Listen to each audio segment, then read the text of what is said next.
Hello everyone, how are you doing? This is MD Tech here for another quick tutorial. In today's tutorial, I'm going to show you guys how to install and set up your HP Envy 5640 printer on your Windows device. So this should hopefully be a pretty straightforward process here, guys. And without further ado, let's go ahead and jump straight into it.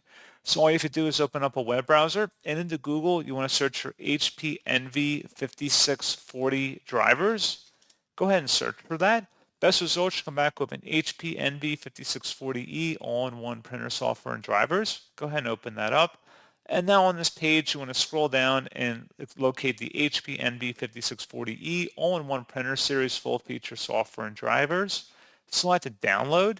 And then once it's downloaded to your computer, go ahead and open up that file to run it or extract the files. And it may take a moment to fully extract.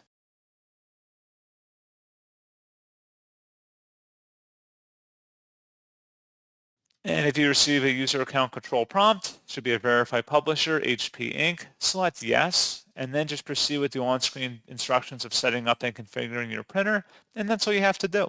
So as always, thank you guys for watching this brief tutorial. I do hope that I was able to help you out, and I do look forward to catching you all in the next tutorial. Goodbye.